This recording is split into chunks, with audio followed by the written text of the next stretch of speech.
Hi, my name is Janelle Newman. I am a systems engineering graduate student, and I thought I'd talk today about how to study as an integer or ENTJ. This is the Myers-Briggs personality type for extroverted, intuitive thinking, and judgment.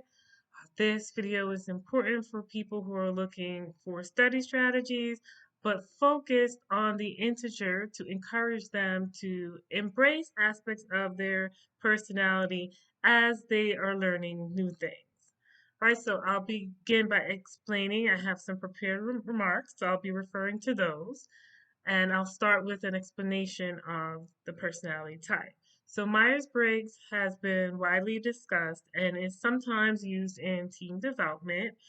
The extroverted intuitive thinking and judgment type is rare, about 3% of the population for men and about 1% for women. Extroversion is a preference for interaction with others, and intuition is the ability to see things in a new way. So, thinking is, of course, focused on logic as opposed to feeling, and judgment is a preoccupation with closing off options. So, the combination of these traits produces someone who can think on their feet, who can consider a wide range of outcomes, who applies logic and measurement in making decisions. So, this course of action is always designed to benefit as many entities as possible. We are also long range thinkers, likely to have both a 5-year plan and a 10-year goal. So, our moniker is CEO. We do love meetings because they're an opportunity to interact with others, of course, but our meetings are always well organized and you usually have to be vetted to join them. And this is not uncommon. We may give out assignments beforehand to use the meeting productively. We're examining the strengths and weaknesses of the proposition and your investment in those ideas. We are leaders by nature and view everything as a territory, and that is, we are surveying and assessing to make improvements. So, as business professionals, we pay attention to the strengths of your business case, right? Your position in the market, the talent in your network, and specific metrics that measure your growth. We don't spend a lot of time on weaknesses, although we're aware of them.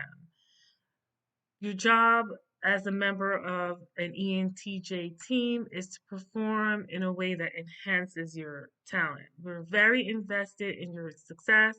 You may feel like working on your weakness is a way to be more well rounded, but since we consider that inefficient, we just redirect so you are focused on your best work. As engineers, we take in a vast amount of information and survey for the best results. Then we keep matching peer reviewed work with our own experiments to come up with the best solutions for the client. So, using long range planning, we also look at discoveries and how they impact a group over time. We are careful with the immediate product and its practical implications, but also on the processes that produce desired results, right? So we take responsibility for every room that we're in, and the classroom will not be any different.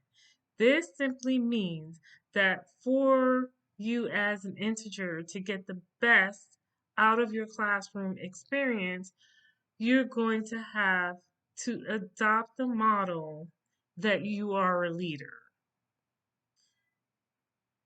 You're going to have to accept that you're emerging and that administrators, professors, the registrar, recruiters, research, anyone participating in your experience is one of your stakeholders.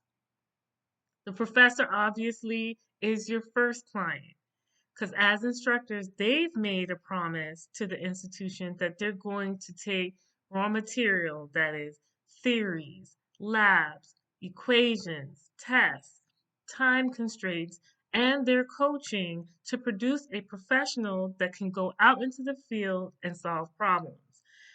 So if the professor has provided a description of their background, I want you to pay careful attention to this and ask how their specialty enhances the subject matter.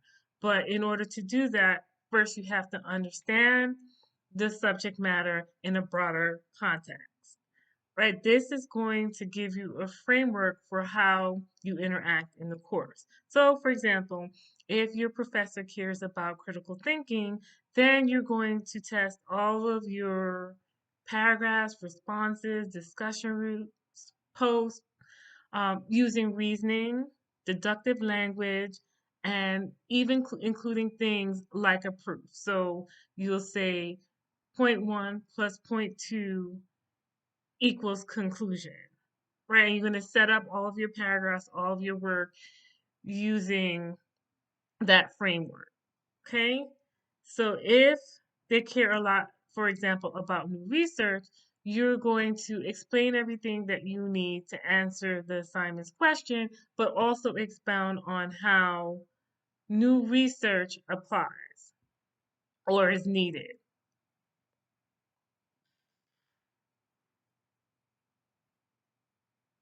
From this vantage point, you're going to create a broad view of the course itself. Whether this turns out to be a diagram that you're using, or a list, or a spreadsheet, you're going to create a question for each course and understand what answer that produces.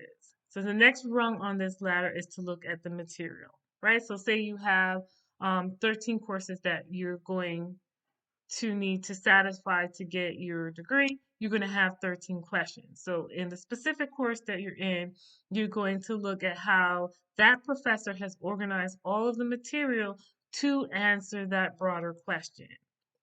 The next step is to find articles that support or contradict these findings. So, you do this for every section of that course and have it prepared in an organized way. This is similar to how, in all other aspects of your life as an integer, you would assemble a team. So, finally, you're going to create a single document that consolidates all of this information with a special section for real world applications. As an integer, everything you do has a purpose. It's meaningful and it's measurable. So when you receive a good grade, for example, you need to reach back into your list and you're going to have a list of all the people who helped you get to that point, whether it's administrators, coaches, mentors, and you're going to go back to them as appropriate and explain how their specific contribution helped you to get to this point.